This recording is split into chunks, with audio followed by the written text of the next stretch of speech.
Therapy roulette, consent event, trauma disguised as comedy. Therapy roulette, consent event. If you don't have problems, then you're likely repressing shit and you should find a therapist who's not me. Today I'm here with Hannah Fairchild. She is a musician and performer based in Brooklyn, and her band is called Hannah versus the Many. They do the theme music for Therapy Roulette, so you've already heard them. I'd like to welcome to the podcast, Hannah Fairchild. Hi, I'm so excited to be here. Thanks for having me. Of course. Is that correct what I said, or should I say just you did the theme music, Hannah herself? Oh, yeah, no, that is true. Well, I mean, technically I did that without the band. the gentlemen in the band were not a part of the theme song. But the theme music is by Hannah herself, so you've already got accustomed to her voice. It's so nice to talk to you. You're in New York. You're in your apartment. How's it going over there? Well, I'm in New York and I'm in my apartment. That's kind of been the vibe for a while now. Right. It's been really cold here the last couple of days, and I'm from Minnesota, and I feel like you get two kinds of Minnesotans, where it's the ones who are like, this isn't that bad, and then the ones who are like, this is terrible. And I'm one of those ones that like moved out of Minnesota and stopped being able to be cold, so I'm like literally sitting on a space heater. Like, yeah, isn't that weird how no matter how many years you spent in like a more harsh environment, once you're in a new environment, you quickly adapt and you're like, nope, this is what I can take now. Yeah, it's like, oh, it is 30 and that is so cold and I am staying inside all day. That's where I'm at. Not messing with that outdoor atmosphere. not messing with the cold and also the COVID of it all. Just not here for that. Smart. Stay inside while you can. I give you props for like, doing that in New York, because now I'm in LA. I'm like a little peach. I can barely handle weather. I miss my tough armor for sure. Oh, well, I wish I were in LA so I could go outside. I know. I feel like I'm too lucky over here. I gotta switch to some East Coasters. So the podcast is about therapy. Tell us, are you in therapy right now? And if not, have you done it in the past? I have done it in the past. I'm not currently for cost reasons, which I wish was not the case. I was in therapy up through like the middle of quarantine. So like up through the middle of last summer. And it was a combination of me moving into like a way more expensive apartment because of COVID reasons. I know I followed your housing journey online and I was like, oh my God, she's really like going through some bad New York roommates right now. Yeah, I had an unfortunate roommate situation that was like already kind of bad. And then when COVID hit, it became unsafe. So I spent the first 6 months of lockdown living in my best friend's house. He and his wife had gone to her parents' house. Mm-hmm. So I just lived in their house for 6 months. That's awesome. Weird. It was great. Like I was basically paying room share rent at my old place while living in this like really nice apartment in Jersey City.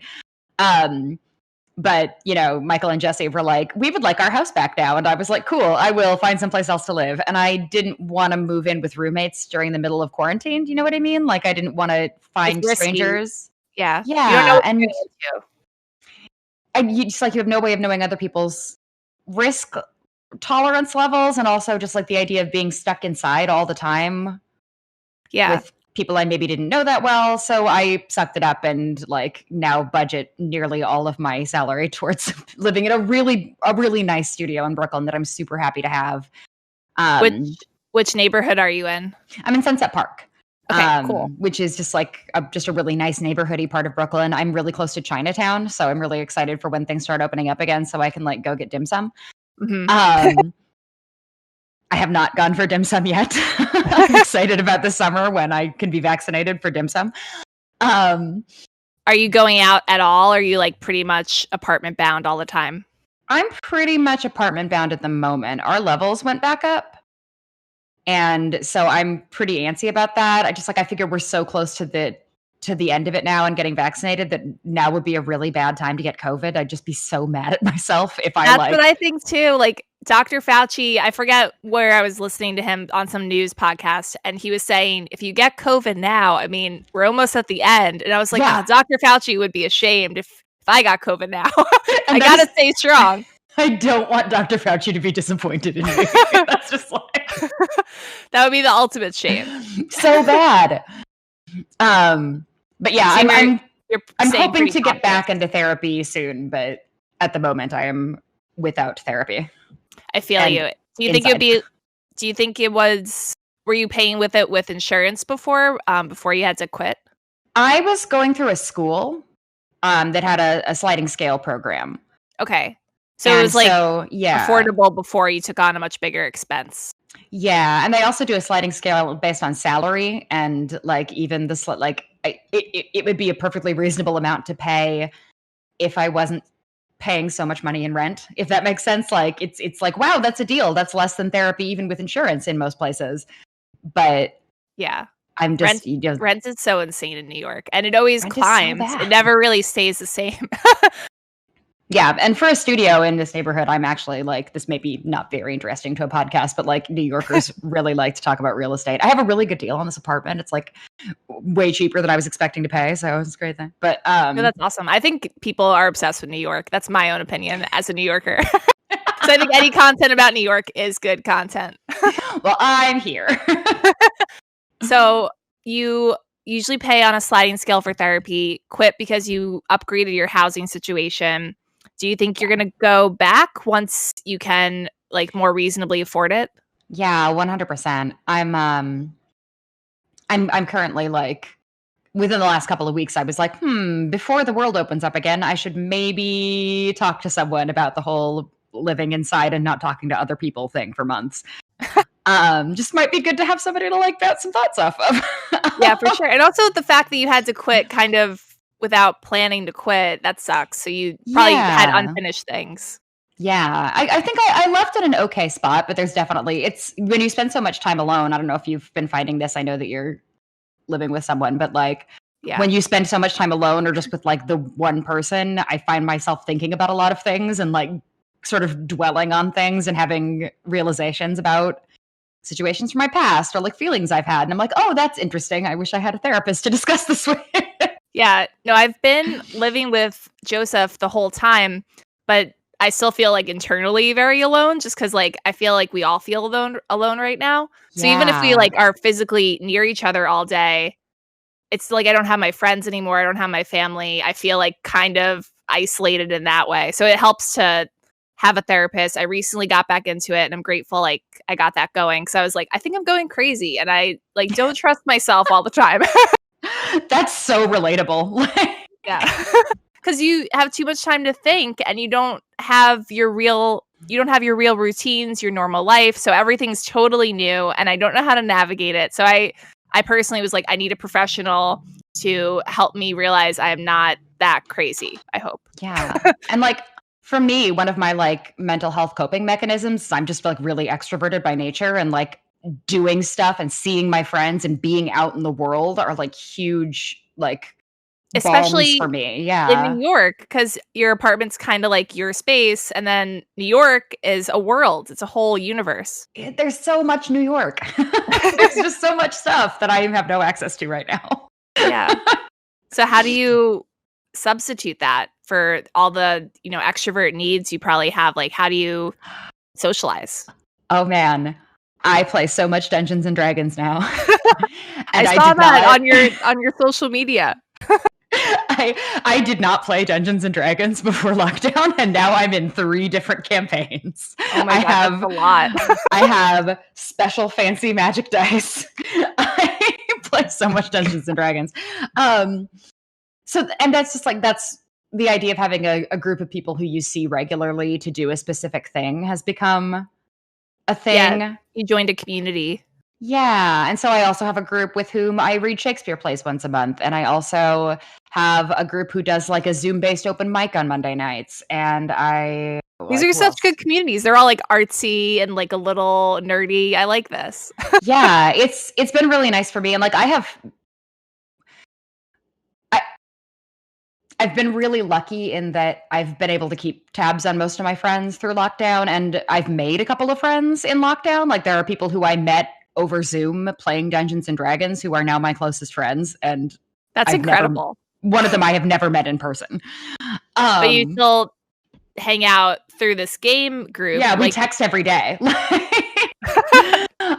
So that's cool. And like a couple of people who were just like Twitter friends. One of the other groups I started was like a musical theater composer support group. So it's a bunch of us who are like trying to write music in lockdown and going crazy slightly because of it. Like several of those people were like people who I wasn't as close to, and now I do feel much closer to them. So like that's been a cool thing of just the Zoom and the virtual hangs. Do you feel, is that like all pretty much regular on your calendar? Do you, as an individual, do you have to reach out and be like, hey, are we doing the group tonight? Or like, is it happening? Or does this just automatically happen all the time? Some things are weekly. Like I have one Dungeons and Dragons game that happens every Tuesday, and that's just when we do it.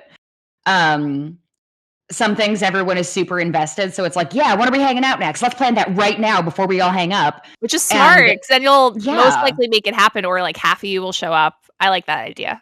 Yeah. And then I have some friends who like, I have to a little bit be the instigator and be like, hi, it's like, I hang out with a group of like my really old friends in New York, like people I've known since I was 22 last night on Zoom. And I was the one who was like, hi guys, haven't seen you since Christmas. Let's plan a Zoom.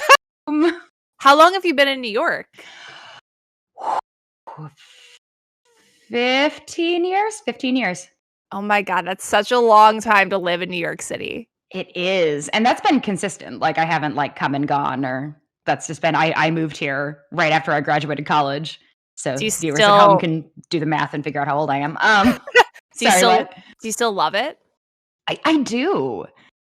And the weird thing about lockdown, like I keep calling it lockdown, it's a weird word to keep using. The weird thing about quarantines is I like lockdown. I've also transitioned to lockdown times. It's just here we are, unable to leave. I miss New York. I still live here, but I live in this little apartment.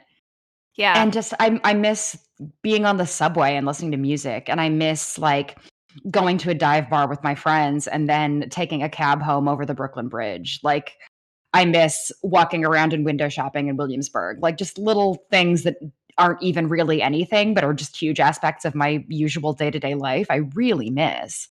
Yeah. I imagine it's still something of a ghost town. I've seen, because a lot of my friends are in New York, so I see like things they post where it's like the subway looks kind of full today, or like the streets look kind of empty, but there are people drinking outside. So like you see people out doing their lives, maybe they're going to work, but it seems much emptier than what New York is supposed to be.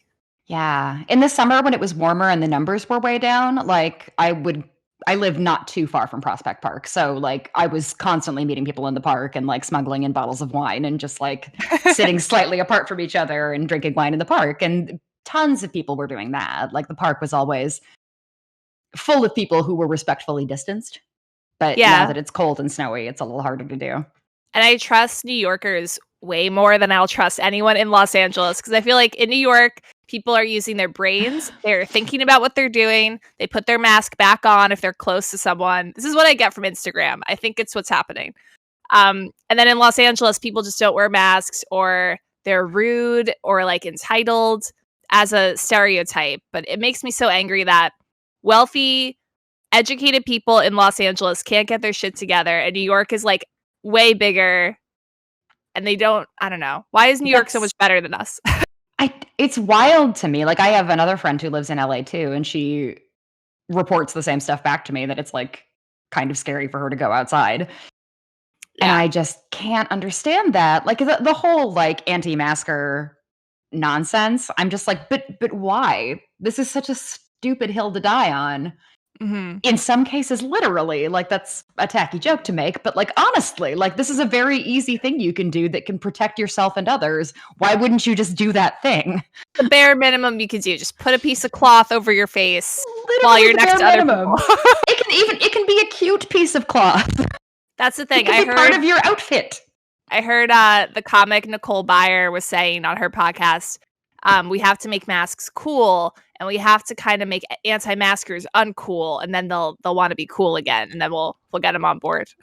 Did you see the masks that, I don't know if she made them or if a fan of hers made them, because I love Nicole Byer. I follow her on Twitter. Yeah, she's so funny. Somebody put one of her tweets that said like, am I allowed to swear on your podcast, Michelle? Of course, it's explicit.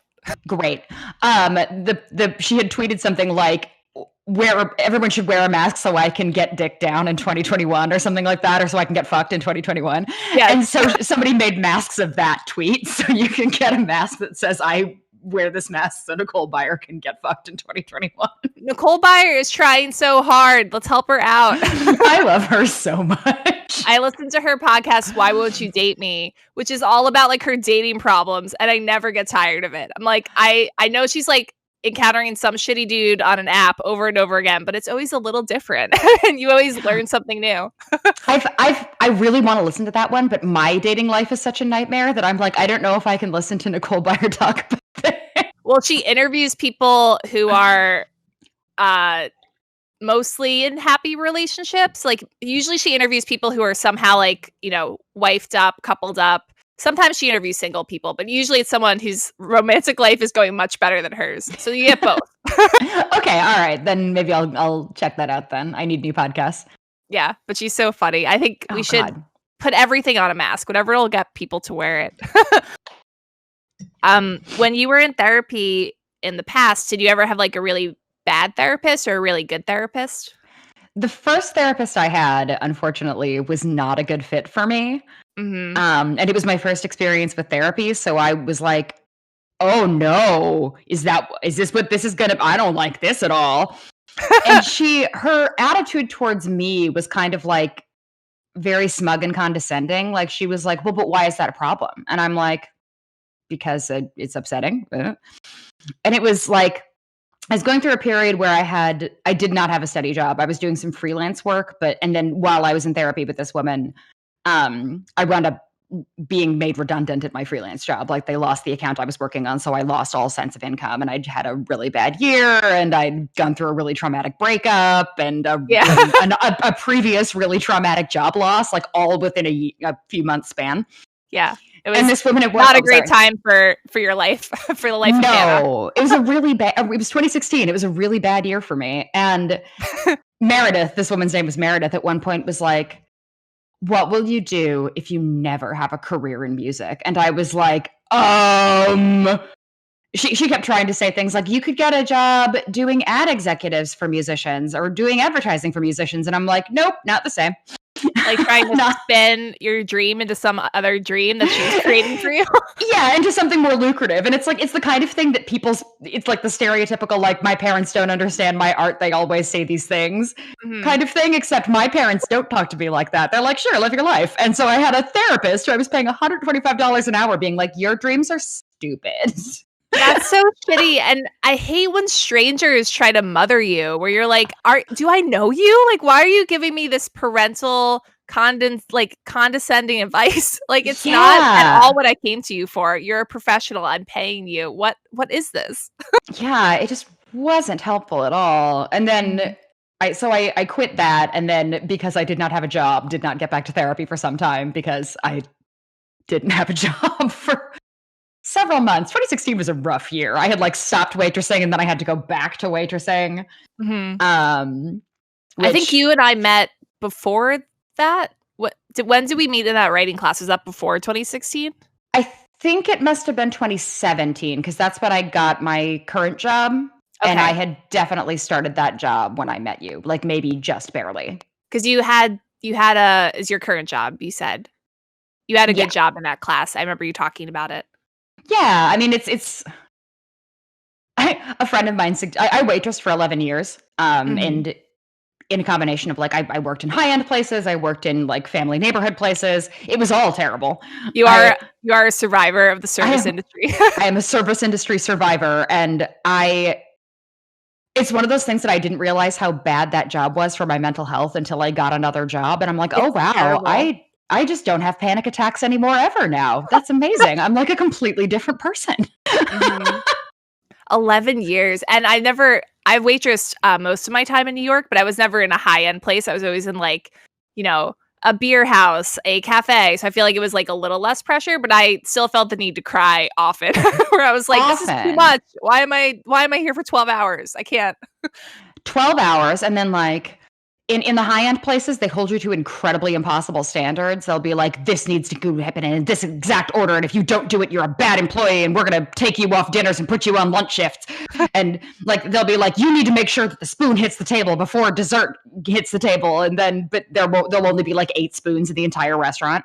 Yeah. There's never enough spoons in high-end restaurants. If you're eating someplace fancy, there are not enough spoons there. Well, you probably need a new one for every new plate you are served. Yeah. And then but my experience in like more casual places was I got sexually harassed way more often, and management did not I don't care. mean to laugh. I'm just thinking, like, why is it like that? I don't know. And like management wouldn't do anything. They'd just be like, oh, he's just flirting with you. And I'm like, nope, he is talking about my ass while I am at work. That is not a flirt that I am interested in engaging with. Whenever there's a new sexual allegation story in the news, I constantly go back to my memories of working in restaurants where I'm like, this was happening, that was happening. I could tell like my manager was doing this. Like you just like a lot of puzzle pieces come together. Yeah. Where you're like, no, like they were probably, having sex in the office and that's why they were so happy all day. Like, I don't know. Yeah. Or just like lots of drugs, especially in the high end places. Like I have many managers who were, so much cocaine. Because they need to be awake for, I don't understand the need to like, for cocaine in a restaurant. Like it seems like very extreme to me, but it made him really bad at his job. Like the GM who was very irritable. Saw him do drugs. Yeah, he was very irritable. He was really keyed up all the time, and like constantly like running around and making a fuss and making people nervous and just like asking why no one else was going faster. And it's like, yeah, you're describing all the people in power at the restaurants I worked in. Where like, they come up from the kitchen, like suddenly it's an emergency, but we don't have that many customers, so I don't know why. Yeah, and then they're yelling at you to clean stuff, and it's like, but I did. But I'm trying to drink water because I haven't stopped moving in 12 hours. I don't get to sit down. At least let me lean on something. Yes. Oh my God. I'm glad you're out. I'm glad I'm out. I'm glad we're out. Everyone should do it if they want to at one point in your life, but it is hard. It's like going to war, I think. It does feel like going to war. Mm-hmm. Like, and I will say, like, the only good thing about my years in the restaurant industry is how many excellent friends I made during that time. Like, some of my best friends to this day are people who I met working in restaurants, and that's why. It's because you're like, even people who you ordinarily wouldn't maybe have been the best of friends with, you're like, nope, we're in this together. There's something about working a crappy job that really unites people in that workplace. Yeah. I think that's why I had such an easy time my first few months in LA, because I started waitressing like immediately. So I was instantly in a group of people where we all hated our manager. Like, it unites you. And then suddenly you have friends. Like, there you are. Perfect. Do you want to, are there any like restaurant stories you want to share, or? Oh man, I'm trying to think of like what is funny but not traumatizing. What do I have that's funny and not traumatizing? What did you have to wear for like one of the fancy jobs? Ooh, that's actually a good one, because that comes into the sexual harassment aspect of it all. In one of the fancy restaurants that I worked in, the fanciest one that I worked at the longest, which I'm not going to name, but people who are familiar with restaurants in New York will probably be able to guess based on my uniform description. They were really into the idea of it being like a sexy downtown cool kid. So the men all got to wear button downs and pants. The women had to wear black cocktail dresses. Like, we wore little black dresses. A dress while you're waitressing? And don't get me wrong, it was a cute dress. I looked great. But I'm sure. But we didn't have aprons, and we weren't allowed to wear like restaurant shoes. We had to wear ballet flats, and the floors were marble. Oh my God. So I had this little dress on with no apron. So I had to have, the first dress that I was issued had pockets. So I had pens and a notebook in my pocket. But anything else you needed had to be kept in like one of the side stations. And then we got a new manager who, like, they'd run out of the dresses with pockets. So they said, okay, we're all going to switch to this other dress that didn't have pockets. And we were like, but pockets. And they were like, you don't need pockets. And we were like, we do. We're waitresses. I know. What are we supposed to memorize? Every complicated order people come in with? You want us to not screw up and memorize everything? We were like, and they were like, well, you can keep things in the side station. And I'm like, you've just added so much back and forth to my day. Like, no, I can't just constantly be running back and forth to get this notebook. This is such a waitress problem. And then like by the time I quit that job, my feet were like utterly destroyed from, I think, 4.5 years of wearing ballet flats on marble floors just for, hashtag aesthetics. And I mean, that looks beautiful if you don't move, if you like stay stationary the whole time. Yeah. And then during the same time where we were fighting with them about the server women's dresses, which also were short enough that I couldn't really bend over. So I had to like do little tiny dainty plies whenever I had to pick something up off the floor, which like at a restaurant is fairly frequent. Yeah. They decided that the hostesses should wear heels on marble floors. And the hostesses also had to go up and down stairs all the time because they were constantly getting guests in the like lounge area and bringing them down to the restaurant. And the idea of being 8 hours on your feet in heels I cannot believe. And the hostesses were like, no, we literally can't do that. And the manager, who is of course a man, did not understand. Like, did not even try to understand that we were saying like, no, you're forcing us to wear things that make our job harder for no reason. Yeah. And give us like so many health and joint problems when we're just trying to make minimum wage. That restaurant, we also are pretty sure we're stealing our tips. So yeah, I've never been paid less and done more work and, really got into existential questions in my mind. Like, why am I here? Why am I spending so much time at this stupid job? But I had a similar argument with a manager about aprons where like he didn't want to supply aprons for the staff. And we're like, but we need these things because we work in your restaurant. We need aprons to do the job. And he like wouldn't, he was like, get your own. We're like, okay. I had a manager once who refused to change the menus when we changed out wines. Mm-hmm. So like the menus would have 3 wrong wines on them and I was just supposed to remember. And if I accidentally ordered the wrong wine, she got mad at me. And I'm like, but there's 3 wrong wines on here. And she's like, well, I can't just go printing new menus all the time. And I'm like, then you should replace the wine. Why are you like this? She was the worst. That's Go ahead. Once I was working on Christmas Eve for this restaurant where this woman was, and I was only supposed to work like, I think 11 to 3. It was a shortened shift because it was Christmas Eve. And around noon, she was like, actually, we're going to stay open until 5 today. And I was like, what? But it's Christmas Eve. And then when I told her I wasn't going to do that, she passive aggressively threatened me. And she was like, oh, well, I'll just call your coworker and she can come in for the last 2 hours then. And I'm like, you are a horrible person. And there weren't any customers. Like, there was literally no reason for us to be open another 2 hours. That's the thing, is they make you work holidays because they think people will come in. In my experience, the only people coming in are, sad. They're not going to tip you. They're foreigners. They don't know that you're supposed to tip Americans. And it's like barely any customers. No one's coming into your restaurant on New Year's Eve, Christmas Eve, unless you're running some like beautiful prefix special.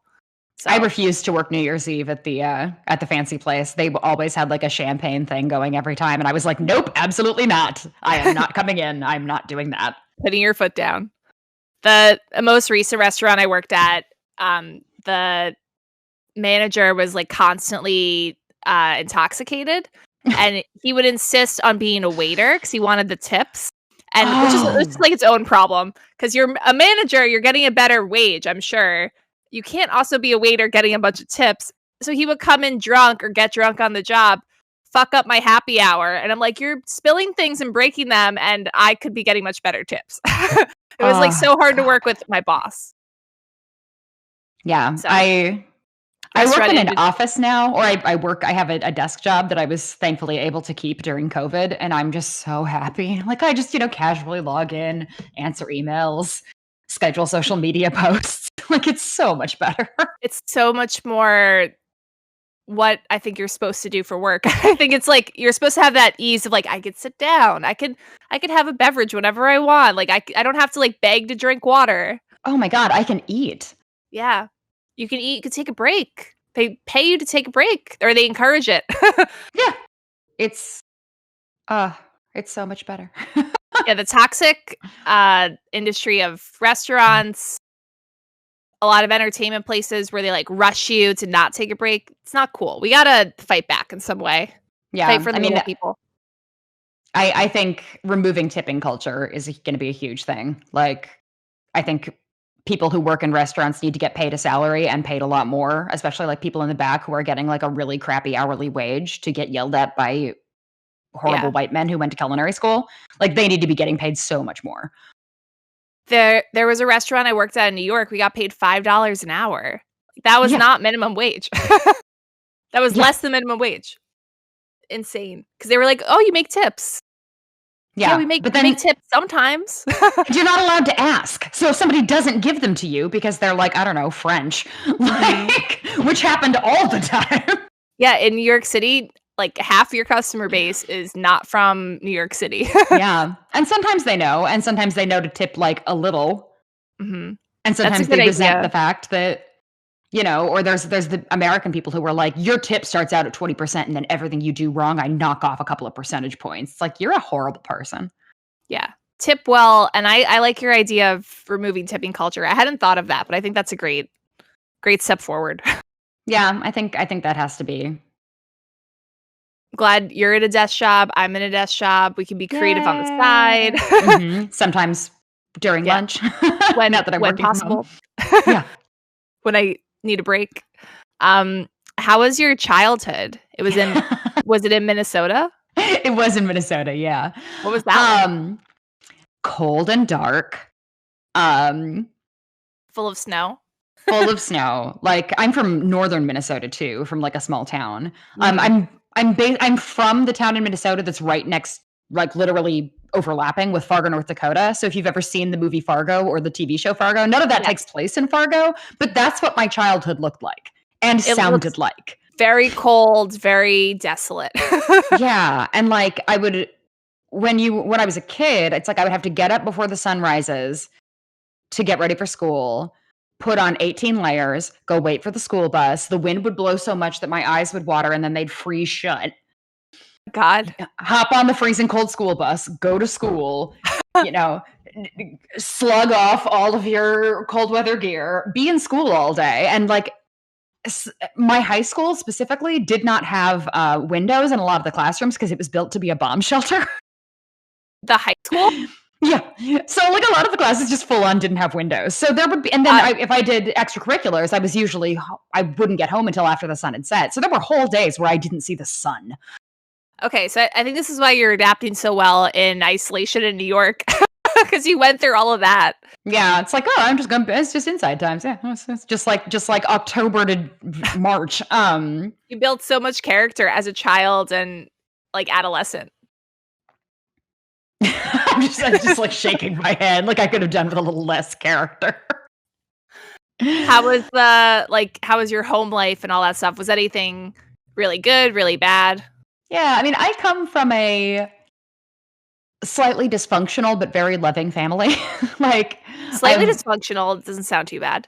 Yeah, like my parents are now divorced. They were not until I was 27, but I think it is good that they did get divorced. But for the most part, like I at home I never felt like I was unloved or like not respected. Like, the things I was worried about mattered. The things I wanted to do mattered. The things I was interested in mattered. When I was like at actual school, I was bullied pretty heavily. Really? Yeah, and like pretty consistently from preschool like up through high school. And how do you have the strength to bully someone in 18 layers of clothes? Like, just just deal with your own problems. I think maybe there was so little to do that they like think, I can't believe bullies exist everywhere. Like, you would think in Minnesota we got, you know, life probably isn't that easy. Probably other things to worry about. Yeah, but yeah, I was treated pretty miserably by my classmates, and it was also the 90s, so like teachers didn't take bullying. I think things have changed a little bit, and teachers and school officials treat bullying more seriously now. But when I was a kid, it was all just like, just ignore them. They'll stop. And I'm like, no, they won't. They sure did not. The advice, toughen up, like, you know. Yeah. Oh, don't take everything so seriously. You're too sensitive. Yes, this is my fault. Yeah. Well, again, I guess your character was built, but I don't want any more character.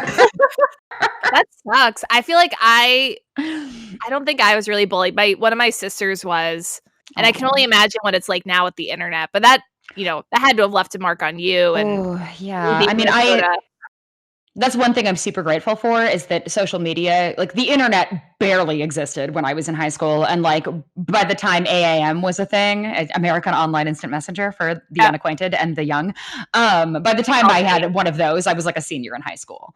So, oh, wow. So yeah, you missed a lot of like cyberbullying, I guess. I missed cyberbullying, and I just don't know. Yeah, that would have been real bad news for me. I think I probably would have had to not have social media as a kid just in order to not be hassled. Yeah, I think about kids now, and I want to like take away their devices. I feel like it's just not good. Yeah, I mean, I don't know. It's interesting to me how fast technology has changed, and like how even like there's a 6-year split between me and my little sister and a 12-year split between me and my brother. So like she was born in 89 and he was born in 95.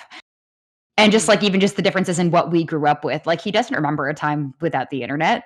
He doesn't know what dialing phones is. Like that is crazy. Yeah, like, it's wild. You know what a phone is. You know what dial-up was and pre-internet times. Yeah, like he had a Facebook in junior high, I'm pretty sure. Like I didn't have a Facebook until my senior year of college.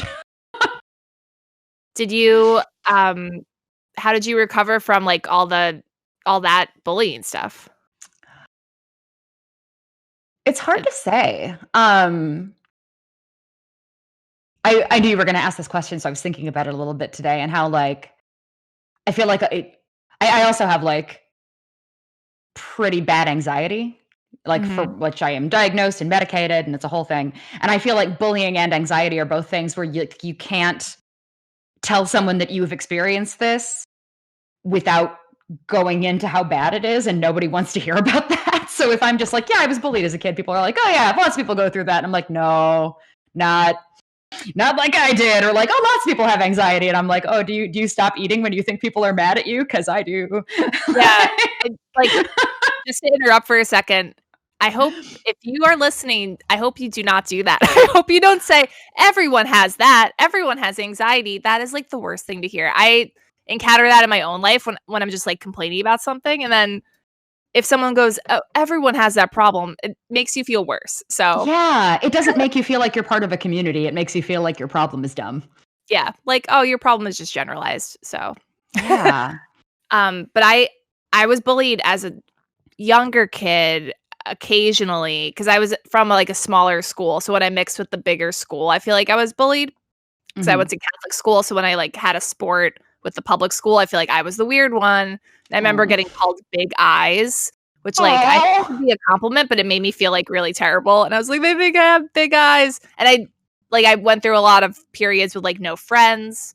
So that really sucked. But overall, I don't think I was like harassed or anything. So I can only imagine what like your experience would have been. Yeah, and I went through a period in like my 20s where I was like, oh, it wasn't that bad. And then I talked to people who had like experienced average amounts of bullying, and even now I feel like I'm making too big of a deal out of it. It's like, it wasn't that bad, Hannah, get over it. But yeah, it's hard when you're talking about something in the past because then you probably told yourself like, I'm over it now. I've gone past it. Yeah, it's like weirdly moving to New York really helped. Like I had a pretty miserable high school experience, and then I really didn't have a great college experience either because I think I was still so like twitchy from the high school stuff that when I got to college, I was like, none of you people will even like me. Why give them a chance? And like that was kind of the story of my college years. But moving to New York, it's like reaction to things. Yeah, like I was still kind of like processing my early times, and then when I was in college, I was like very sort of prickly and easily excitable and you know didn't really mesh with a lot of my classmates. When did you first seek out like mental health support and therapy? Not until 2016 when I had that really bad year. I think that's another thing that's like older millennials, I think, came to therapy later because there was even like 10, 15 years ago, there was kind of a stigma on it. Like you wouldn't go to therapy for like just regular run of the mill problems. That was something that you went to if you had something that you were like really not okay. Like therapy Yeah. was for like if you had a severe eating disorder or if you try to commit suicide. Like Basically, if like someone took you there, like if someone doctor ordered, you should go to a yeah, psychiatrist. yeah. And so when things went really south for me at the beginning of 2016 and I was just like really having a hard time coping, I was like, you know what, maybe I should talk to a person about this. Maybe that Yeah. would be helpful. And even during times now where I feel like I'm a little more like even keel and I'm have coping mechanisms for the things that were like really causing me grief in my 20s, like, you know, it's still just nice to have somebody to bounce stuff off of and to just have that resource. Like I think it's just a really everyone should have therapy. It should be free. Yeah, I wish it wasn't so stigmatized for us, like, growing up, because I also, like, had trouble seeking out in New York because I feel like no one I knew was in therapy, and then when I moved to LA, it seemed much more accessible, so I, like, really went on a therapy journey while I was in LA, and also I've been doing more stand-up comedy, so I was like, "I could talk about this on stage." But in New York, I felt like it was a secret because I lived with a bunch of roommates, and, like, I had friends from 10 years ago, and I was like, "They can't know. No one can know something's wrong with me." So Yeah. I wish I had broken the stigma earlier. Yeah. Whereas now, like pretty much everybody I know is either in therapy or has been in therapy, and people talk very openly about it. Like I know the names of some of my friends' therapists because they'll be like, "Oh, yeah, well, Sarah said the other day." Like, Which is great. yeah, it's really nice and really positive to be able to talk about it and to be able to like just not feel like you need to be at the very end of your rope before getting some kind of help. Yeah, because if you're someone or you know people who, like, dismiss seeking mental health help and therapy, like, those people are hiding a bunch of baggage, and they probably need Mhm. therapy the most. Yeah. Oh, Lord. Yeah. Like, sorry, I sounded super Minnesotan just there. Oh, yeah, Lord, everybody ought to be in therapy. Oh, Jesus. Oh, criminy. Um, yeah, that's such a red flag if like a man that you are attempting to date is not on some kind of mental wellness journey. All those, I don't think they're memes, but there's a bunch of tweets out there, they're like, "Men won't go to therapy, but," and, like, But they'll do they'll X, Y, Z. I that's mean, a really good meme. it is. I have to find the memes because 'cause I've only seen the tweets, but, Oh, um, yeah. I'm trying to think if I like saw a really good I wonder if I can search it on Twitter right now and see if I can find a good one. please I do. spend so much time on Twitter. It's good and bad in so many It's ways. good and bad. I have been trying to spend less time on Twitter and more time on like TikTok and Pinterest where there's like a little more positivity happening. Yeah, anything that seems more positive, gravitate towards that. But one of the things I really like about my boyfriend is he is very open about talking about stuff, and he's done therapy in the past, and he's also sober, so he, like, went through his own sobriety journey, and I feel like he's done so much work on himself where I'm like, "Oh, you're one of the guys out there who's, like, done personal development. You've, like, investigated your mind and what, bad shit has happened to you." And I And feel it like really yeah. a lot of people don't do that, whether they're men or women or whatever. Like, a lot of people don't take the time to, like, fix themselves or work on themselves. Yeah, or I think they're scared of what they'll find out, I think is a common even for me, like before I got into therapy, I was like, "Oh, she's gonna find out a bunch of secrets about me and I don't wanna," but like, I that's know. not how it is. That's I think that was, that's not like how it goes. my first few sessions. I was, like, in a standoff, a silent standoff with the therapist, like, I don't want her to find out my secrets, and then she was like, "Please talk to me." Oh, no. But it was the first therapist wasn't great, but I had to start somewhere, so Yeah, and I think that's, like, the biggest takeaway if, like, somebody listening to this hasn't started therapy or is, like, starting on that journey, like, you might not like the first one, that's okay. Keep going, find another one. yeah, they're not all the same. Yeah, and I think, Deeply like, searching. even good therapists might not be the best fit for one person or other, like, I have a friend whose therapist talks a lot about her own life, Mhm. and I don't think I would like that, like, I prefer having, like, a a therapist who is sort of neutral and who I don't know that much about what they're dealing with in their regular life. Yeah, I don't like that either. Like, if you want to interject and tell me one or two things that are helpful, but otherwise, I'm paying you so I can talk because I feel like that's what I need. Yeah, and like just not wanting to have anybody else's stuff skew how you think about your own stuff, if that makes sense. It's not a therapy swap. It's like, I'm still your client. Therapy swap. If you want me to be your therapist, we can arrange that separately. And I'm going to need some training, but yes. Maybe a class. What are you up to creatively these days? So I've had a really hard time writing in quarantine. Same. I think I'm a lot of the creatives that I talk to are having a really hard time making new stuff right now. I think partly it's because nothing is happening. So like I don't have anything to talk about. I know we can only talk about our past or like some deep fantasy fiction, I guess. Yeah. So I guess now is the time to write something that is definitely not real. Yeah. Which is hard for me as like a confessional singer-songwriter who like all of my songs are about people. You could develop an alter ego. Yeah, oh my God, like Sasha Fierce. Yeah. Mm-hmm. That's what I need. So one of the things that's been helping me is sort of to take the pressure off writing. I'm learning more technical stuff. So Like audio space. I've been learning audio engineering. That's and when cool. you're learning tricks, like, oh, this is how you do auto-tune. It's like, oh, okay, well, I should just, put a cover song into Logic now with guitar and vocals, and then I should auto-tune it for practice. Oh, well, okay, well, now it needs backup harmonies. Okay, well, now it needs a bass line. And that's been, like, learning all the cool stuff this new program can do has been really fulfilling. I'm also taking piano lessons, which probably I should be spending that money on therapy, but, like, I want to take piano lessons. But you did therapy a few months ago, so switch it up. Hopefully I will be able to do both of those things soon. And working on something that's like art adjacent without having the pressure on it to be like, you need to write a musical right now has been, has made me feel like more in a creative space, which I think is like solid advice for any creatives. It's like, okay, you can't write right now, so learn how to do something. Yeah, keep your creative brain active, like be doing something in that sphere, but it doesn't have to be writing if you don't feel like writing. Yeah. And just how are you taking piano lessons? I bought a keyboard with my holiday bonus that I got from my job. Nice. And I'm looking at him. He's over there. Like this is my little office corner of my studio is like set up to be both my work desk and a recording studio. So like here is my microphone. My guitar is right here. It's nice.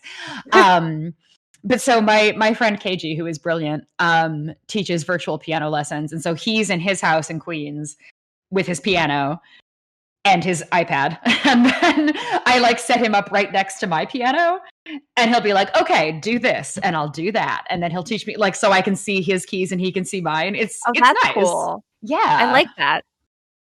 I'm glad we can like learn music virtually. Like that could still translate over the internet.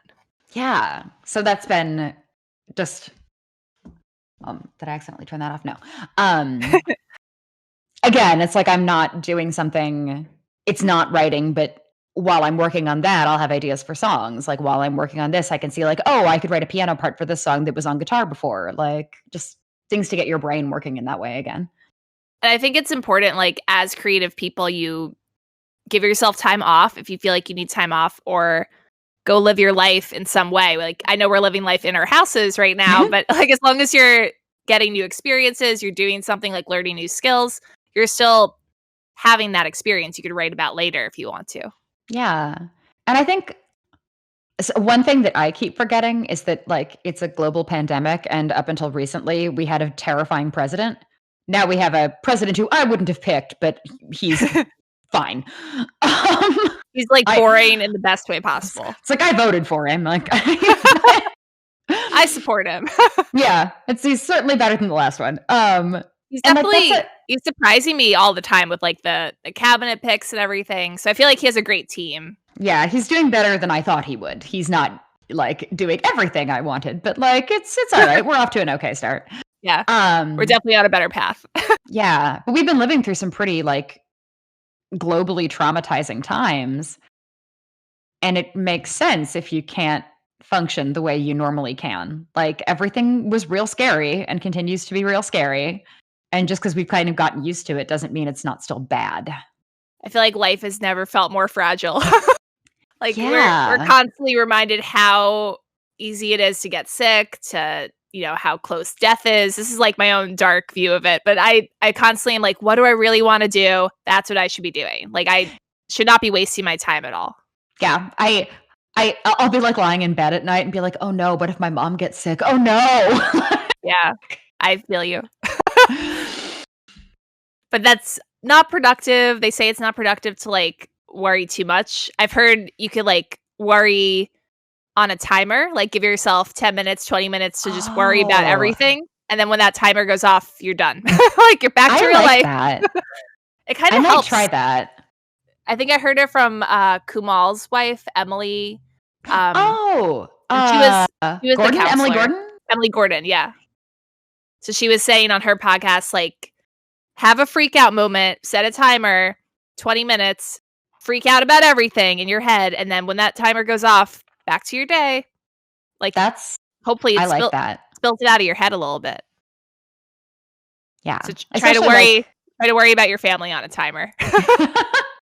Especially like being in between therapists right now, like having little coping mechanisms like that. Like I do not do it as often as I would like, but I do try to like journal in the mornings, and I try to like write down good things that happened every day. And like I read tarot, so I try to like I draw a tarot card for myself every day and I put it on my desk so I can look at it. Like those are great routines. I do the journaling when I can, but the tarot thing is cool too. I feel like that's like something to look forward to. Yeah, I do not do it every day, partly because I just don't have a good space in my apartment for it to happen. But I did today. I was like, I'm going to be talking about mental health for several hours. I should do my mental health routine. Which card did you draw, if you want to share? Yeah, so I have the deck that I'm using right now is called the Muse Tarot. So it's a slightly different interpretation of the cards. And the card I have today is the Three of Inspiration, which in most decks would be the Three of Wands. And it's really pretty, this deck. And it's this one is kind of like watercolors on it. Yeah, it's watercolors, and then it's a drawing of a girl, and she has sort of like dominoes falling into place all around her, and a door that she seems like she's trying to open. And it's the gist of this card is kind of like slow and steady wins the race. It's like you're making progress. It might not be as fast as you wanted it to be, but don't worry, you're still having the intention is still part of the journey, basically. So that was a nice card to get today. Yeah, I love the interpretation, also the visual of it. It sounds beautiful. Yeah, it's just a nice thing to look at every day because this deck of cards is so beautiful. I think, what is the name of the woman who makes these cards? Can't remember. I was like, I'll shout her out. It's called the Muse Tarot. If you look it up online, you can find it if you're interested. I'll check it out. I know a few people who are into tarot. It's definitely like one of those things where like maybe it grounds you a little bit and like points you in the right direction, gives you a little bit of meaning when you're looking for meaning. Yeah, and like my way of reading cards and my sort of like interpretation of it is it's like it's not going to tell you anything you don't already know. It's not it's not predicting the future. It's just helping you organize your thoughts in a like more sort of like spiritual kind of way. Yeah. So I like them for that. That's so cool. I want to ask you, writing versus music. If you could be like a famous musician or a famous writer, which would you want to be if you could only choose one? I think I would go writer, which is weird because I'm also like primarily a singer. But that involves writing as a songwriter. Yeah, I mean the lyrics are the most important thing for me in music. Me too. And they're the first thing I write. Like I don't start songs unless I have some kind of place where I want to take it lyrically. So the words are so key. And like I remember just like a lot of times I'll have people be like, "Oh, I love this song," and they'll play the song for me, and I'm like, "How could you possibly like this song?" And they're like, "'Cause the melody's so interesting," and I'm like, "But these lyrics are garbage." Yeah, I feel like if the lyrics totally suck, it's hard to redeem that song. Yeah, same. Is that your primary focus of writing? Do you mostly want to write songs? I have really found the most success with writing songs. When I was younger, I tried to write poems and novels and short stories and plays, and none of it just clicked the way that writing a song did. I didn't start writing music until I was like 23. And when I finally realized that was like a thing that I could do, it was just like, oh, I could have been, okay, well, we do this now. Yeah, which is 23 is super young, but I know what you mean where you're like, why did it take me so long to get to that realization? Yeah. And like when I was in high school and college, I would like take existing songs and rewrite the lyrics to be about my life. Like I didn't sing them out loud, obviously. That was just strictly inside my head. But like, I don't know why it took me so long to realize that I could just do that for real, like with my own songs. That's so cool. Do you want to write songs for other people at all, or do you always want to like make them your own? That's kind of an interesting segue. So my primary project is my band, Hannah versus the Many. Those are like songs I write for me. However, 2 years ago, I started a songwriting project called Major Minor, which is actually based on the tarot.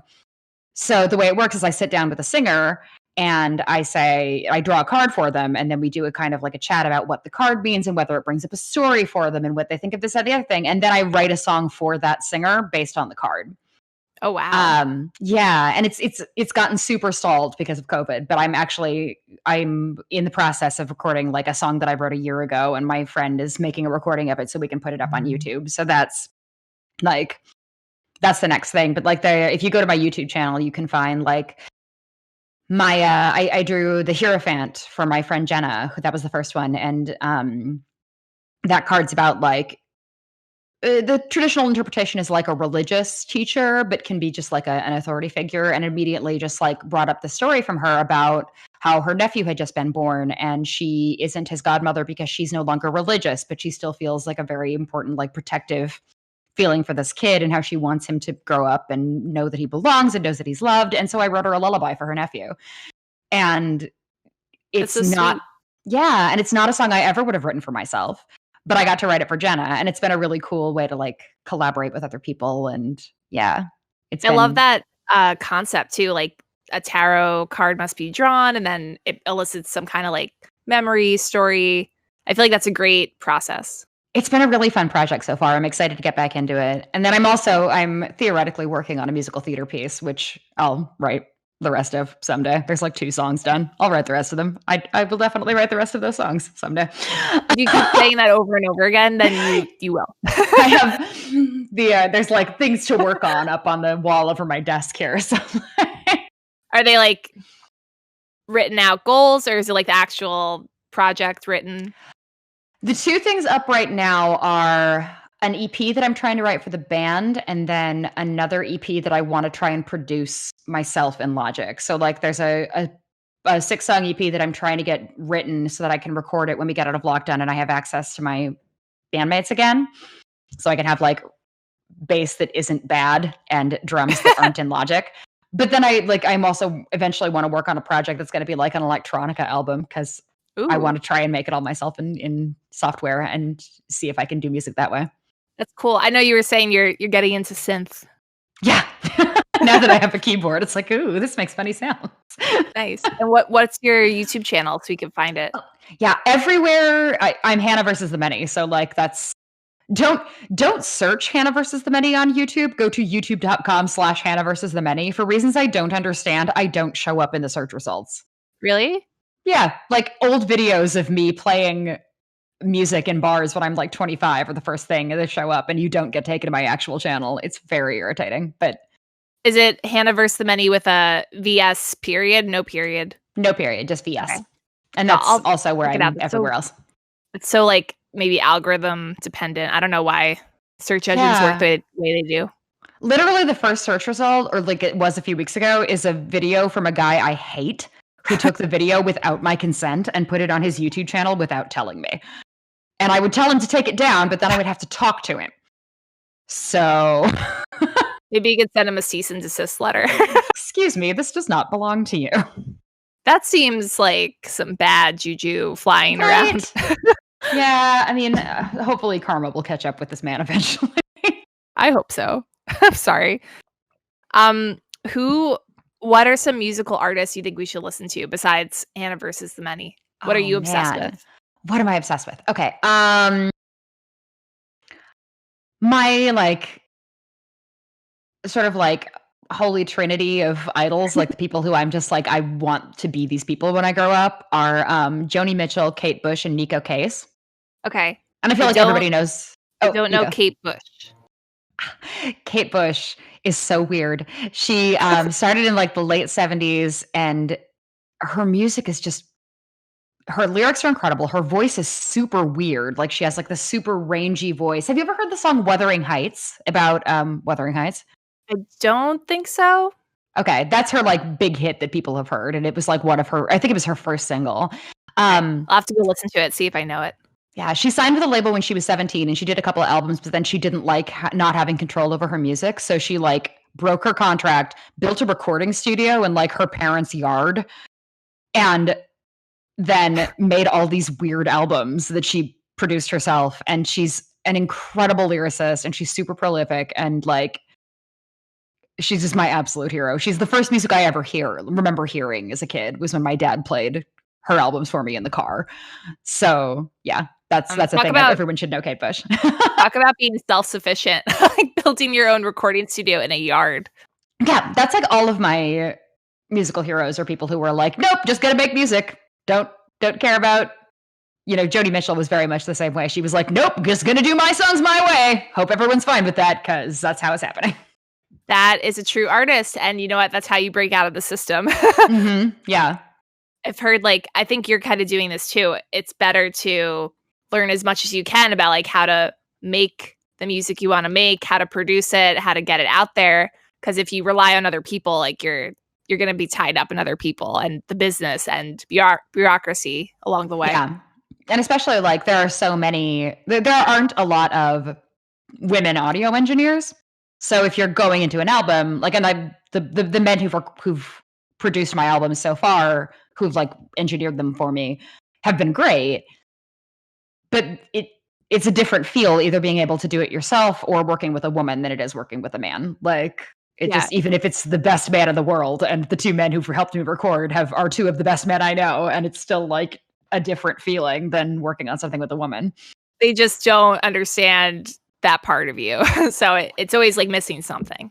Yeah. And it's also just like a little bit of, I feel really insecure in music spaces a lot, even now.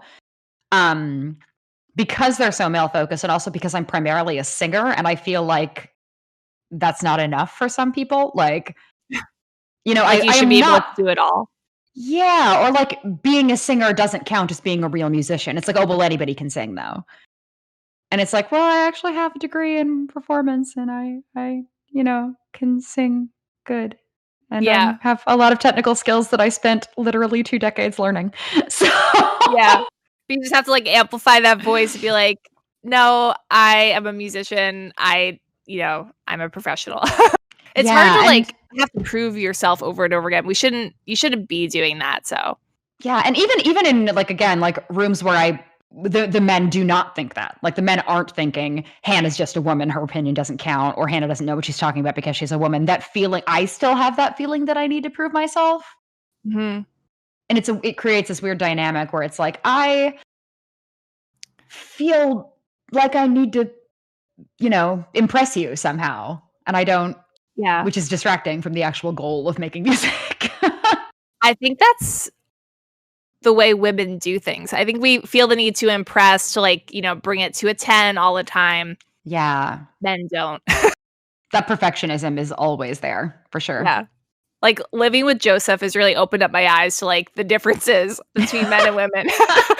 And like, this is how the two of us approach our day to day, our jobs, like our social calendars. And I personally like obsess over everything, try to make everything perfect, spend so much time on every little detail. And he does kind of the opposite. So it's just like so funny to be like,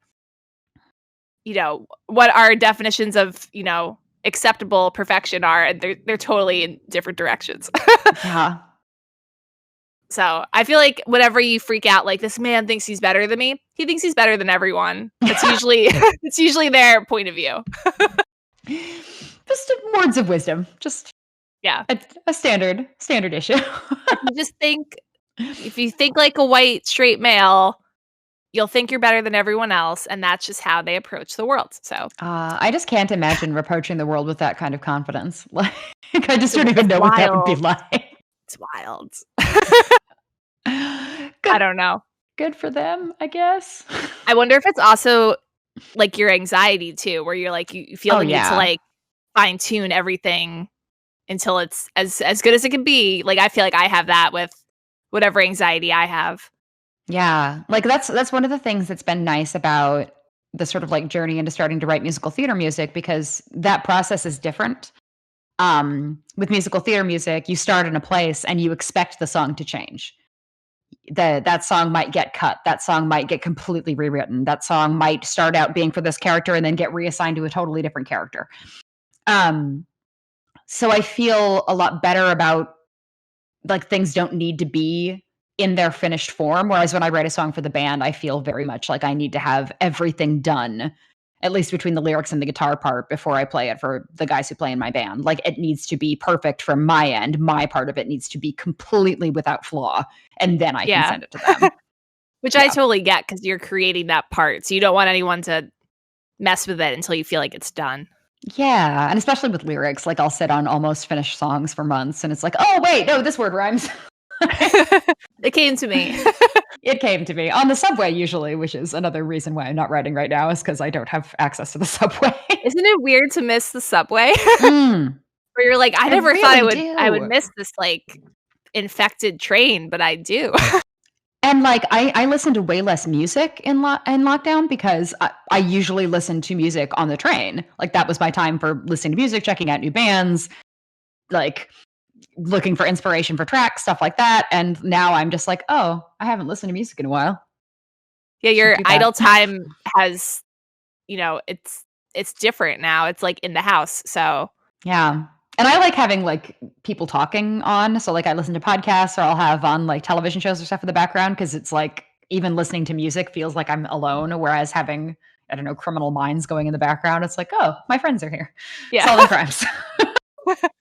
That's so funny. I feel the same way, where I'm like, I need to pretend like I'm in a room with people, listen to a podcast, or I need to kind of zone out. Then I'll put on music. But I also, I miss idle time of commuting, where I could like focus, like, this is my podcast time, this is my music time, reading, whatever. Yeah. It's a weird thing to miss. I miss just walking around New York with like pump up music playing, like, just like, it's a beautiful day. I'm, wearing a sundress. I am playing Lizzo very loud, and I'm walking down the street, and I am the star of my own movie today. Like, do you have a confidence playlist you put on before you have a show or something? I have kind of like a warm up ritual where I play the song "Origin of Love" from Hedwig and the Angry Inch. Okay, I don't know it. Oh, it's a really beautiful song. But yeah, it kind of depends on the mood I'm in. If I'm getting ready, like, sometimes I'll throw on like Pat Benatar. What else do I like for pump up music? I am an unabashed Taylor Swift fan, so I will 100% put on Taylor Swift albums if I need to. Like, Kesha is another good one. It's like, these are all also good things to destigmatize. Like, let's embrace Taylor Swift. Let's embrace Kesha. 100% embrace both of them. They are both wonderful. Yeah, I saw Kesha live and it was great. Nice. I've only come around to Taylor Swift recently, so I'm constantly telling myself it's okay that you like her music. Yeah, well, I think, I have been a Taylor Swift fan for a while, and during the thing with Kanye, I was like, oh, I don't know about Taylor Swift now. Although it does seem like I don't think anybody behaved well during that time. I think everyone really shat the bed in terms of the Taylor Swift, Kanye West. Yeah, I mean, for me, Kanye is usually not the guy I'm siding with, but it was a weird time for sure. Yeah, I felt the same way. I was like, oh, I don't siding with Kanye. That's interesting. Yeah, I feel like he speaks so unfiltered. I'm always like, I don't know if I could take any of this seriously, but okay. Yeah, and I think he probably has some mental health stuff that he's grappling with. I think that's pretty well documented at this point. And like, he's famously not on meds for bipolar disorder, so like, that's its own thing. And he's incredibly talented, and I wish that he was getting the help that he needs, because I worry that he's like, yeah, I worry that he's getting in his own way now. Yeah. I don't know. I have blocked him on Twitter for so long. I would have to go back and see what he's up to. But Yeah, he's an interesting guy, like as a cultural icon. Yeah. But Anyway, okay. I love Taylor Swift. What I'm else? super excited about her re-records. I like how she's putting out quarantine albums. Yeah, that she just wrote and did entirely in quarantine, and they're both amazing. Like, sure, okay, Taylor Swift, whatever. Well, she's probably bored like the rest of us. Yeah, and she does not have to have a day job, nor does she have to be worrying about being on unemployment, as a lot of people are. So I guess it's kind of the least she could do is put out 2 albums for us to listen to. From praising to bashing Taylor Swift. She's doing her part. She's flawed like all of us. What else is in your warm-up routine? I'm trying to think of what I can copy from you, because right now I just listen to Lizzo before I do a comedy Lizzo's show. A great one. Yeah, she boosts my ego. She's like, you can do it. Yeah. Pat Benatar, I'm gonna say, has a lot of like, I love Carly Rae Jepsen too. Carly Rae Jepsen. Oh, she's so good. Have you listened to Emotions? That album rules. No, I saw her in real life 2 years ago. She was auditioning for some music show. Oh. So it's weird you bring her up. I really like her. She's the Friday girl, right? No, that's Rebecca Black. Carly Rae Jepsen is Call Me Maybe. Rebecca Black. Yeah, no, not the same. Carly Rae Jepsen is Call Me Maybe, and also has put out some. I was like, wait, Carly Rae Jepsen auditioned for something? Surely she's beyond that. No, I was confusing her with Rebecca Black. My mistake. I'm trying to think, like, do I have any other playlists on here? That makes sense, though. I feel like you're describing the perfect, like, gay male, like, excited girl playlist. It's perfect. Yeah, I have. Let's see, Nicki Minaj is on here. Bunch of like 90s stuff. Christina Aguilera. Cardi B. Did you watch the Britney documentary? I haven't been able to yet. I want to watch it. It seems like it's going to be a hard one. Yeah, that's the thing. Is it like I'm having trouble watching anything? I'm having trouble watching news stuff in quarantine. The exception being WandaVision, which I watch the second I get up every Friday. But you're up to date. I am up to date. But anything that's going to make me think too much or feel feelings, I've kind of been avoiding. And I know the Britney documentary is going to like be a really hard watch, especially as a musician. So like, yeah, it's hard to watch those dramatic, serious stories right now. I feel like I really have to space them out and be like, where's my palate cleanser? Like, what am I watching after this? It's like, okay, I'm gonna watch this very serious HBO show, and then I'm going to watch several hours of YouTube videos. Of like, I will watch more HGTV. Oh God, yes, I've watched so much HGTV in quarantine. It's good for you. Good for your mental health. Yeah. I have one more question, and then we can spin the wheel. Because I cut you off earlier. You were saying you got to New York and you felt like, oh yeah, I just felt like that change of environment felt key, and I don't know if it was like something that I changed without realizing it, but it suddenly felt like people reacted to me differently. So in Minnesota, I always felt like people were, it may have been that I was in theater school where people look at your flaws and then talk about them constantly. But yeah, probably a lot of gossip going on. Oh God, it was so bad. But I feel like I went from an environment where people focused on everything that was wrong with me. It was like, you're too loud, you're too sensitive, you need to do this better, you need to do that better, you're too negative. You don't and fit then in. when I moved to New York, it's like I was not a different person, but people were like, "Oh, you're so smart and you're so kind and you are so punctual and you're you're such a good coworker in the restaurant, and we know that you'll always help." And things like that. It was like I was the exact same person, but for the first time in my life, people were focusing on the things that I was doing right instead of the things that I was doing wrong. Yeah. People were more open, accepting. Yeah. Not evil. Yeah. And like, it's a lot easier to be optimistic and happy and open. Like I was, especially in college, I was super closed off just from everybody, and like as a result did not have a lot of friends in college because like I just had like a wall up.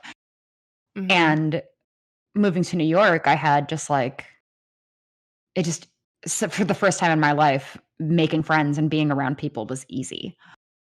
Yeah, that's nice to hear because I feel like New Yorkers get a bad rap for being unhappy, mean, like dismissive. But then once you get Yeah. to know someone, if you break down the first barrier, people are pretty warm and inviting once you actually get into their little circle. 100%. And like New Yorkers are rude to strangers who talk to them. Yeah. Like Yeah, if anyone a who wants man on the directions. subway, tries to like get me to pull my headphones off, I'm not gonna do that. But if I'm at a party and someone is like, "Hi, I'm friends with Michelle," I'll be like, "I love Michelle," and then we'll have a whole conversation about how great you are. Yeah, and what I love and miss about New York is like people are down to hang. Like they are out for the night. They're trying to stay Yeah. out until they like really can't anymore. Whereas in LA, everyone like has other agendas or like working on film stuff. Like you have to be asleep by 10 o'clock. So I feel like in New York there's Oh God. way more time to socialize. Yeah, like that's just another thing that I miss, and that thing that I talk about with my musician friends all the time is just like you go to your friend's gig, but before that, you're going to meet up with your other friend and you're going to have a drink or two, and then you're going to go to the venue, and then everybody's down to hang. So you're going to go to a different bar, and then your friend lives nearby. So you're going to go sit on their roof for a while. Like just like the wandering around through the East Village with a bunch of people, some of whom are carrying musical instruments that are very heavy. Like, Yeah. you wind up at a diner. It's 3 a.m. You meet a friend at the diner. You talk there. Like, It never stops. It's like always exciting, and which is why it's so expensive. But if you have friends, at some point you can go to the friend's house and you can Yes. save money for a little bit. That is always a clutch part of the night, is when you can retreat to someone's home where the alcohol is much cheaper. Yeah. Where you can sit down maybe. Oh God, sitting down. I miss that. I brought Joseph to New York last year, and I remember like stringing him around place to place. I was like, we got to see friends, we got to go to the museum, we got to eat here. And he got sick really quickly. Oh He was no. he's like, I thought we were gonna be on vacation. Oh yeah. I feel like there are places where you go on vacation, and there are places where there needs to be another word for going to a place like New York. Yeah, Because I was you don't come to relax. I did not explain to him like I wasn't there to relax. I was there to like do everything I could in the span of time we were there. Yeah, like, and that's just generally how I travel. Like, I have never been to a place where the point of it was to like lie on the beach. I get so bored after an hour of lying on the beach, and I'm like, can we jet ski? I know I'm not good at lying on the beach either. I try to go for the picture and like, that hour of solitude, but then I'm like pretty much done with the beach. It's like you get to the beach, you have that moment of like, oh, it's so nice here. And then after 45 minutes, it's like, can we go get shrimp? I think we should get shrimp now. Where is the next stop? Exactly. Yeah. Oh, you're making me miss the city. Okay. We're It's at the still here. end. Hooray. Oh my God, you have a full-on wheel. That's amazing. I have a full wheel. It's a basic bitch wheel, but it works. I will give you a spin. See where it lands.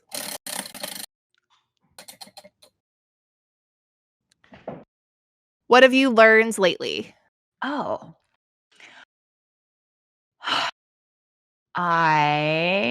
Could be a skill or like something in your life. This is going to sound really stupid, but one thing I learned in lockdown is I can hang shelves now. I can't do that. I've never hung shelves, and now that I have an apartment, I'm like, oh, well, this should have a shelf on it, and I can do that now, and like do the level and like hang things. It doesn't look great, but like I can do it. That's a huge life skill. Yeah, I've learned to cook some things in quarantine that I had never done before. I made pita bread. Oh no, I made naan. I made naan bread a couple of weeks ago. That sounds awesome. Yeah, it was okay. I was going to ask how did it come out the first time. It was edible. Yeah, it was edible. And like just on a mental emotional level, I guess the most important thing I learned was like how much I do need contact with people, and how to sort of facilitate that while like, I'm not a kind of person who can withdraw and retreat. I need to be able to like reach out to people and be in contact with them, and like figuring that out about myself and taking steps like, okay, you're doing that thing again where your brain spirals. You need to call a friend. You need to text somebody and make them talk to you. You need to go on Twitter and harass somebody there. Like you need to reach out. Yeah. Yeah. And just knowing that has been that always helpful. Surprises me too, where I'm like, no, I need people. I need to go talk to people. I need to like make them talk to me. Otherwise I will not feel good. Yeah. Otherwise my brain will collapse. So. Yes. Otherwise I feel like my brain is always like deteriorating. 'Cause I think it does in lockdown because we are losing parts of our lives that keep our brain active. So talking to people is one way to keep it alive. Yeah. Playing a game. Something. Nice. Well, Hannah, we're at the end. And I think you told everyone where to find you, but tell us again just so I can keep it at the end all nice and with a bow. With a bow. Yeah, all of my social media handles are Hannah vs the many. No dots, just Hannah versus the many. Twitter, Instagram, TikTok, although I'm barely on TikTok because I feel like I'm not young and cool enough to be on TikTok. I will find you on TikTok. Okay. I use it a lot. I have not posted very many videos. And yeah, I'm, if you want to listen to the music, it's all on Spotify under Hannah versus the Many. And as soon as we get vaccinated, I'm excited to go back into the studio. So I'm hoping to have new music up at the end of the year. Fingers crossed. I can't wait to hear it. And next time I'm in New York, we will go be in the city walking around together, I hope. Yes, please. That would be so wonderful. Well, thanks, Hannah. This was so much fun. Yeah, thank you so much for having me. Hooray. Yay.